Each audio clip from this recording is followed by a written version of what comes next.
एकदम से बस के दूसरी तरफ से घूम के 20-30 पुलिस वाले एकदम से आते हैं और जमेड़ पड़ते हैं, यही है पकड़ो इसको कुर्ते वाला, यही है जो पत्थर फेंक रहा था। एकदम से रात को ही हमें नरवाना लेके जाएगा, जहाँ पे वो थोड़ा सा मारा पीटी करते हैं, शैये का वो होता है, पूरे पैर वैर बांधने वाला कमरा था, हवालात में बंद कर दिए, विदाउट मेडिकल हम हवालात में बंद कर दिए।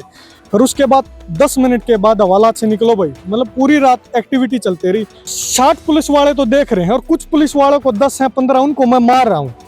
जो पुलिस खुद की सुरक्षा नहीं कर पा रही, इस पर देश की कैसे सुरक्षा कर पाओगी? जो पुलिस खुद की सुरक्षा 2 व्यक्तियों से नहीं कर पाई। युवाओं की एनर्जी भी खराब हो रही है, किसानों की एनर्जी खराब हो रही है, 750 की हम शहादत दे रहे हैं, किसानों को फिर भी कुछ नहीं मिल रहा, इनका समाधान सही नहीं होता है। तो आप देख लेना, नाक को चने चबवाएंगे सैनी साहब की सरकार से भी उम्मीद थी।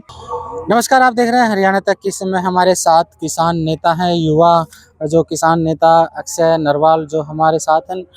नरवाल जी, जिस तरह से जो किसानों का धरना लगातार चल रहा था शंभू बॉर्डर पे, आप जेल भी गए, तो थोड़ा विस्तार में क्या हुआ था और जेल में क्या आपने किताब भी लिखी थी? 12 तारीख को सरकार के साथ हमारी वार्ता होती है, 12 फरवरी को, और उस वार्ता चंडीगढ़ में वार्ता थी, और उस वार्ता को पूरी करके मैं शिव कुमार कक्का जी, सचिन महापात्रा उड़ीसा से, हम खनौरी बॉर्डर आ रहे थे चंडीगढ़ से, और खनौरी बॉर्डर आते आते में शाम होगी, क्योंकि रोड इधर उधर से आना पड़ा, ब्लॉक थे कहीं ना कहीं से। तो जब हम पहुंचते हैं खनौरी बॉर्डर पे, और खनौरी बॉर्डर पे वो किसानों से मिलते हैं, पंजाब के भी हमारे साथी थे, उनसे भी मिलना था। फिर अगले दिन हमने डिसाइड कर रखा था कि जींद में मीटिंग करेंगे और कैसे मोबिलाइजेशन टुवार्ड बॉर्डर हम हरियाणा के लोगों का ही बढ़ाएं। उसके लिए शिव कुमार कक्का जी के साथ जींद अगले दिन मुझे पहुंचना था। तो जब हम क्रॉस करते हैं वो बॉर्डर, और एक साथी की गाड़ी में बैठ के हम जब दूसरी तरफ जाते हैं, जैसे हरियाणा की साइड पहुंचते हैं, हम अपनी गाड़ी लेने जाता हूं, मैं मेरे साथियों की गाड़ी मैंने दूसरी साइड से मंगवा ली थी, और जब मैं गाड़ी लेने जाता हूं तो पुलिस वाले उस समय मुझे और एक साथी को गिरफ्तार कर लेते हैं, मदीना गांव से प्रवीण नाम का साथी था। और जब गिरफ्तार करते हैं तो गिरफ्तारी का इंसिडेंट ये था कि मैं सिंपली पुलिस वालों के पास ही जा रहा हूँ, 2-3 बस पुलिस की आई जींद की साइड से, और पुलिस वालों के पास जब मैं जाता हूँ तो उनसे परमिशन लेता हूँ कि मेरी गाड़ी उधर उधर खड़ी है, मैं लेके आना चाहता हूँ, मुझे दूसरी जींद की साइड जाना है। उस समय खाली था वहाँ पे, जब साथियों ने गाड़ी खड़ी की, तो उस साथी के साथ मैं जाता तो वो ठीक बात करने लगे, मखा आपका सीनियर कौन है, उनसे बात करवा दीजिए। 1-2 पुलिस वाले थे, ठीक बात कर रहे थे। फिर एकदम से बस के दूसरी तरफ से घूम के 20-30 पुलिस वाले एकदम से आते हैं और जमेड़ पड़ते हैं, यही है पकड़ो इसको कुर्ते वाला, यही है जो पत्थर फेंक रहा था, यही इनको है, इनको गिरफ्तार करो, ये इनका नेता है। इस तरह की बात कह के मुझे गिरफ्तार कर लिया जाता है, और गिरफ्तार करके फिर वहाँ पे बिठाए रखता है। फिर कई बार कहते हैं कि आपको छोड़ दिया जाएगा। थोड़ी देर बाद एक कोयल गाँव के वीरेंद्र नाम के साथी को गिरफ्तार करके वहाँ ले आते हैं, हम 3 साथी हो जाते हैं। तो कहते हैं कि आपको छोड़ देंगे। एसपी साहब ने मेरे से बातचीत की कि नशा तो नहीं कर रखा, कुछ और तो नहीं कर रखा। मैंने उनको स्पष्ट किया कि मैं ऐसे मीटिंग से आया हूँ। फिर एसपी साहब ने कहा कि ठीक है, आप बैठो, हम बातचीत करते हैं, आपको छोड़ देंगे और गांव में बात करते हैं जिस गांव से आप हो। और ये इस तरह की बात हुई, मैं बिठाए रखा, लेकिन एकदम से पता नहीं क्या होता है, तुरंत हमें थाने में पहुंचाया जाता है। थाने में सारी कार्रवाई शुरू कर दी जाती है, और थाने में सारी कार्रवाई शुरू करने के बाद फिर एकदम से रात को ही हमें नरवाना लेके जाएगा, जहाँ पे वो थोड़ा सा मारा पीटी करते हैं, शैये का वो होता है, पूरे पैर वैर बांधने वाला कमरा था। मैंने कहा जी आप तो हमें यहाँ पे ये कह के लेके आए थे कि यहाँ पे रेस्ट करना आपको, और फिर उसके बाद आपको छोड़ देंगे। बोले कि भाई हमारे ऊपर जो आदेश हुआ है हम तो वो काम कर रहे हैं, लेकिन हुआ है वहाँ पे उनका स्टाफ मौजूद नहीं था। फिर उन्होंने हमें छोड़ दिया, फिर उल्टा नरवाना गड्डी कोर्ट में लेके आए, सॉरी गड्डी थाने में मुझे लेके आए हम साथियों को। उसके बाद गड्डी थाने के बाद हमारा रात को हम सो जाते हैं कि हम इनसे कह रहे थे कि आप हमें अभी छोड़ देंगे या हमें सुबह छोड़ देंगे, आप उसी हिसाब से हमें बता दीजिए, ताकि सुबह छोड़ना तो हम रेस्ट करते हैं। तो वो बोले कि सुबह छोड़ देंगे आपको पक्का, ठीक है सुबह छोड़ दीजिएगा। हम लेट गए आराम से, मैं सो गया था, लठ-वठ लगे थे उस टाइम पे, तो पेन भी हो रहा था, तो हम नींद आ गई। नींद आने के बाद रात को वहाँ पे जगाते हैं, हमें वहाँ के एसएचओ थे, और जगा के बोलते हैं नाम बताओ, मुकदमा दर्ज करने लग जाते हैं। कुल मिला के सारी फॉर्मेलिटीज़ करके मुकदमा दर्ज करने के बावजूद बाद हमें थोड़ी देर बाद फिर हम सो जाते हैं। फिर हमें दोबारा उठाते हैं थाने के अंदर, फिर बोलते हैं भाई चलो अपने वो जैकेट वैकेट उतारो, और दूसरे साथियों को बोलते हैं कि कपड़े उतार दो सारे और हवालात में चलो। हमने कह दिया जी कपड़े तो हम नहीं उतारेंगे, आप जो कुछ कर सकते, हम गुनहगार थोड़ी हैं। मैं ये कौन सी मतलब क्या, हाँ अपराधी थोड़ी हम, कोई इनियस क्राइम करके थोड़ी आए। बोले हवालात में जाना, हाँ लेके मखा, जहाँ आपको ठीक लगता है वहाँ लेके चल सकते हो आप, हमें हवालात में बंद कर दे, विदाउट मेडिकल हम हवालात में बंद कर दिए। फिर उसके बाद 10 मिनट के बाद हवालात से निकलो भाई, मतलब पूरी रात एक्टिविटी चलती रही, हवालात से निकलो, हवालात से निकलते हैं। उसके बाद हथकड़ियाँ लगा दी, विदाउट कोर्ट की परमिशन हथकड़ियाँ लगा दी। हथकड़ियाँ लगा के हमें लेके गए हॉस्पिटल में, हमारा मेडिकल करवाया। मेडिकल कराने के बाद रात को कोर्ट खुलवाया, जज वेट कर रहे थे वहाँ पे। पता नहीं कैसे पता था, जब हम वहाँ से निकलते हैं तो जो सिपाही थे वो पूछ रहे थे कि जनाब कहाँ चलना है, वो बोले कि जेल चलना है जींद में। मतलब आप, वो तो जज बताएगा ना जेल जाना है या इन हमें छोड़ देंगे। मतलब कितनी सरप्राइजिंग बात है कि वो जो फैसला जज ने सुनाना था उनको पहले ही पता था, वहाँ के जो एसएचओ थे, आईओ थे हमारे, उनको पहले ही पता था। हम चले गए, हथकड़ी लगा दी, हमारी मेडिकल जांच होगी, उसके बाद कोर्ट खोल दिया, कोर्ट में हमारी सारी फॉर्मेलिटीज होगी और जज साहब के सामने सफेद झूठ हमारे आईओ हरिकिशन जी बोलने का काम करते हैं। हमारे साथ गाड़ी में कुछ बात करते हैं, हमारे युवा भाई हो भाई बहुत बढ़िया काम कर रहे हो और समाज में इसे बालका गाने चाहिए, लेकिन भाई ये तो चीज चल दिए रहा हूँ, इस तरह की बात कर रहे थे। वो सफेद झूठ ये बोलते हैं कि जी इनका हाथ में डंडा था, मेरे हाथ में, अक्षय के हाथ में डंडा था और 2 साथी इसके साथ थे, ये पुलिस वालों के साथ मारपीट कर रहे थे और खालिस्तान के नारे लगा रहे थे। सबसे पहले तो आपके चैनल के माध्यम से भी स्पष्ट करना चाहता हूँ, अक्षय नरवाल अपनी जान दे सकता है, हम इस देश से प्यार करते हैं, हम इस देश की मिट्टी से प्यार करते हैं, इसलिए हम इस देश के किसानों की बात करते हैं, इस देश की इंटीग्रिटी चाहते हैं, इसलिए हम किसानों के लिए अपनी यंग एज में किसानों के लिए संघर्ष कर रहे हैं। हम किसी जो देश को बांटने वाली शक्तियों के नारे हम मर सकते हैं, उनके नारे नहीं लगा सकते। उस तरह का आरोप हमारे ऊपर लगाने का काम किया उन्होंने। फिर वो बोलते हैं कि इन्होंने मारने का काम किया, कई अपने हमारे जो मुलाजिम उनको चोट लगी है, वो दाखिल है हॉस्पिटल में। उसके बाद मैंने सोचा भी ये तो झूठ बोल रहे हैं, हमें पहले ये कह के लेके आए थे कि चुप रहना, चुप, कुछ बोलना मत। लेकिन मुझे ऐसा लगा अगर सही बात नहीं कहेंगे, सफेद झूठ बोलेंगे, चाहे कुछ भी करें पुलिस वाले, तो इनका हाथ में, लेकिन हम सही बोलेंगे। जब अगर हमने डरना ही था तो अपने घर ही बैठ जाते, क्यों चंडीगढ़ मीटिंग करने जाते हम सरकार की गेला, और क्यों हम बॉर्डर के ऊपर आंदे। मैंने वही डिसीजन लिया कि डेफिनेटली मैं बोलूंगा। मैंने कहा जज साहब मैं बोलना चाहता हूँ। उन्होंने 1 मिनट के लिए रोक दिया, उनके रीडर थे, उसके बाद मुझे बोलने का मौका दिया, हाँ भी बोल। मैंने कहा ऐसी बात नहीं है जैसे ये कह रहे, हम सिंपल ऐसे ऐसे गाड़ी लेने गए थे, ये बात थी, और मैं मीटिंग से आया था, जो सरकार के साथ वार्ता थी उसमें मेरा नाम था। जो आंदोलन का नेतृत्व कर रहे हैं, जो जिम्मेदारी ले रहे हैं कि इस आंदोलन को सफल करना है, वो आदमी कैसे आंदोलन में पत्थर फेंक सकता है, जिसने मेहनत की है साल भर उन आंदोलनों को खड़ा करने में। बड़ी सोचने वाली बात थी। उसके बाद हमें रात को ही भेज दिया जाता है जेल के अंदर। सुबह 4-5 बजे थे, रात को ही पूरा शाम को गिरफ्तार करते हैं, सुबह तक हम जेल में थे। और जेल के अंदर ये मेरा जेल तक का सफर रहा, और जेल में भी बड़ी बड़ी यातना करने का, मतलब एक अपनी देशी भाषा में दाबा मारने का प्रयास जेल का प्रशासन ने भी पूरा करा। और भाई रोटी खाओ, 3 दिन तक हम नजरबंद रहे, जब 37 दिन में जेल में रहा, जब तक हम नजरबंद रहे। और पिछले 5 दिन तो 37 दिन में से चार्ज क्या लगाया आप लोगों पे? मेरे ऊपर 307 धारा लगाई गई, धारा 144 तोड़ने की धारा लगाई गई, संपत्ति, सरकारी संपत्ति को नुकसान करने की धाराएं लगाई गई, तमाम 10 धाराएं लगाई गई जो एक हिनियस क्राइम में लगती हैं। जो अनबेलेबल है। अनबेलेबल, बिल्कुल 307 अनबेलेबल है। और बड़ी यहाँ से सोचने की बात एक है पत्रकार महोदय, बड़ी, जब मैं अपने चालान की कॉपी पढ़ता हूँ, जब मेरा चालान पेश होता है और चालान में धाराएं देखता हूँ, और अंदर जो जेल के थोड़े से अनुभवी जो कैदी हो जाते हैं ना, जिनको धाराओं का ज्ञान हो जाता है, वो बोले भाई तारी धारा देखे तो 2 साल भी जमानत कौन हुआ तारी। और जब हम उन देखते हैं, हमारा वकील ही हमसे कह रहा था अभी तारी तो 3 महीना खातर अपने आप को मेंटली तैयार कर लो, और 3 महीना तो जेल में रहना पड़ेगा, उसके बाद प्रोसेस शुरू होगा। लेकिन मैं धन्यवाद करता हूँ मेरे गांव राम का, किसान सरदारी का, किसान संगठनों का, किसान नेताओं का, जिन्होंने लगातार संघर्ष किया। जब मैं जेल में था, बाहर गाँव में लगातार धरना चला कथूरा गाँव में, और लगातार संघर्ष करने का ये नतीजा हुआ कि 37 दिन के अंदर ही हम बाहर आ गए थे। बेल मिली है फिर, मतलब बेल मिली मुझे, जमानत में मैं बाहर आया।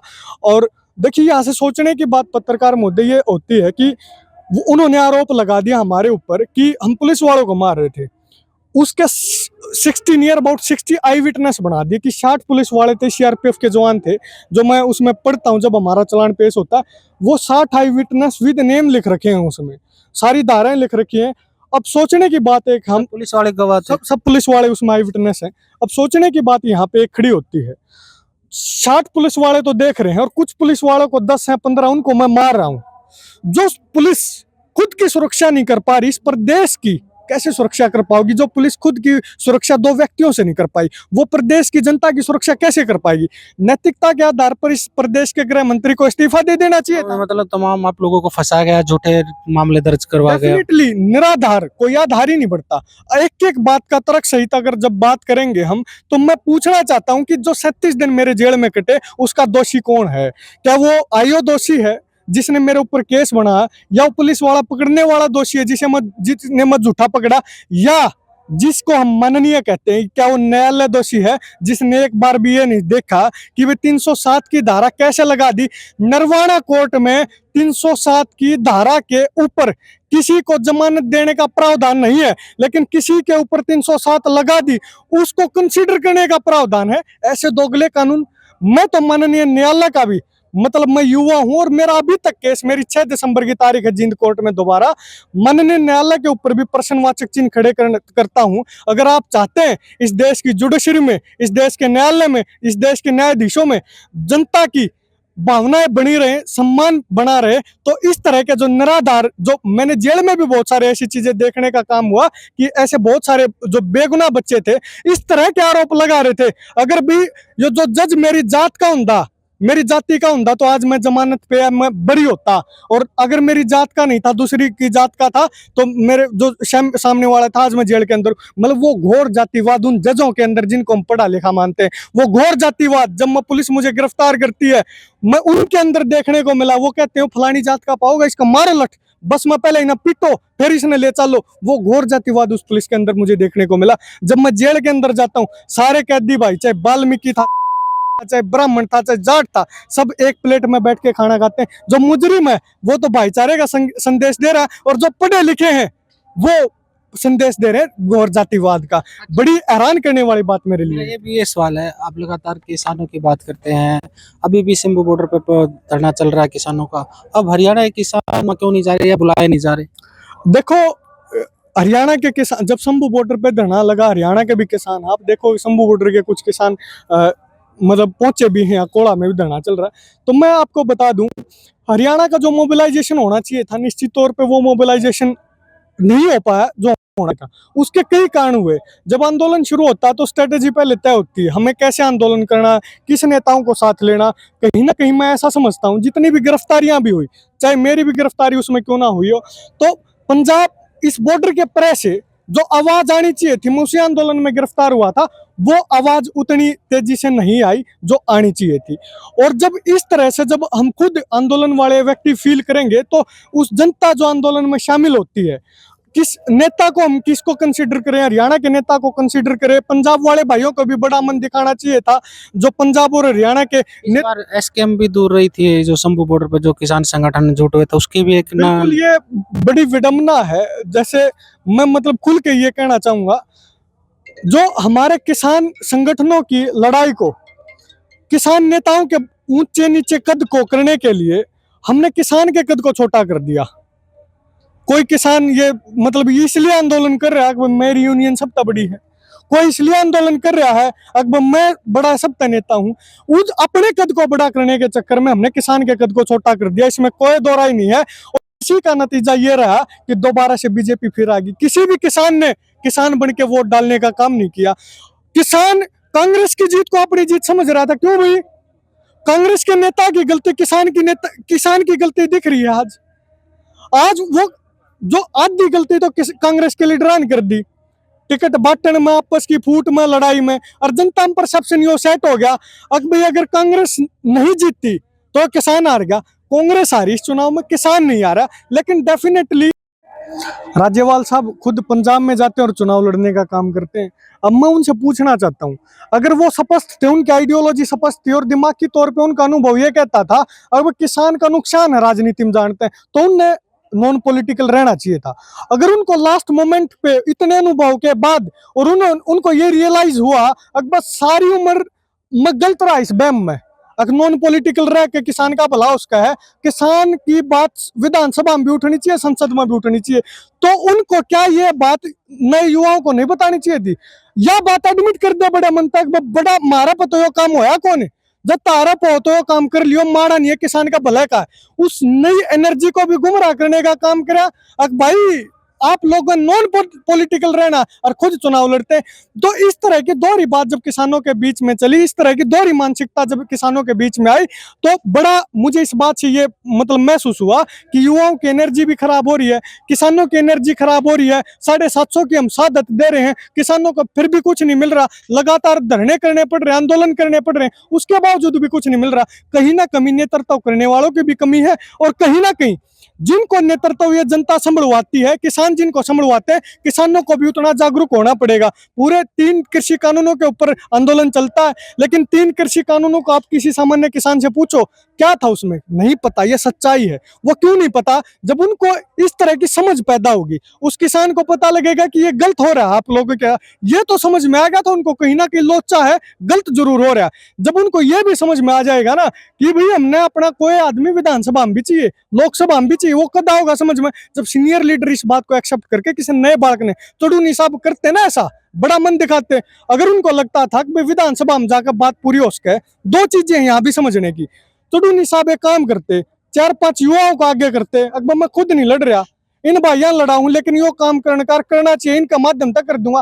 चाणक्य की भूमिका मानते, चंद्रगुप्त को पैदा करने का काम करते हैं। लेकिन विडंबना इस बात की, वो भी चाणक्य की उम्र में चंद्रगुप्त का काम करने की सोच अच्छा, रहे हैं। इस तरह से मतलब आप कह रहे हैं कि वो तीसरी बार प्रदेश में बीजेपी सरकार बनी है, तो किसानों का और किसान नेताओं का मनोबल कम हुआ है? देखो ये बहुत लड़ाकू कौम है, इसमें कोई दो राय नहीं है। तीसरी बार सरकार आ गई, लेकिन किसान फिर भी तीसरी बार लड़ने के लिए भी तैयार है, पंचायतें भी कर रहे हैं, मतलब किसान नहीं आ रहा। ये तो इस आदमी है, एक बार फसल खराब होगी, दूसरा बो दे, दूसरा खराब होगी, तीसरा बो दे, तीसरा खराब होगी, चौथा बो दे। किसान ने तो किसान इतना आशावान है, किसान इतना बड़ा हृदय का आदमी है, किसान कभी नहीं हारता, और डेफिनेटली आज भी किसान नहीं आ रहा। आप देखिए कोड़ा गांव से उस आंदोलन की सुगबुगाहट शुरू हो गई है। अगर इनका समाधान सही नहीं होता है, तो आप देख लेना, नाको चने चबवाएंगे। सैनी साहब की सरकार से भी उम्मीद थी, किसान कौम से आया है नायब सैनी जी, और कुछ ना कुछ किसानों के लिए अच्छा करेंगे, लेकिन ऐसा उन्होंने भी नहीं करने का काम किया। बहुत बहुत धन्यवाद। ये थे अक्षय नरवाल, जिनका जो शंभू बॉर्डर पे जो पुलिस द्वारा गिरफ्तार किए गए थे, जो शंभू बॉर्डर पे जो किसान आंदोलन चल रहा था कन्नौरी बॉर्डर पर, और उस दौरान जिस तरह से उन पर जो आरोप लगे, उनके ऊपर जो चार्जेस लगाए, उनको लेकर भी उन्होंने विस्तार से बात की, और साथ में जो है बीजेपी की जो तीसरी बार सरकार बनाई है, उन किसान नेताओं को लेकर भी उन्होंने निशाना साधा है। हरियाणा तक के लिए रोहतक से मैं सुरेंद्र सिंह।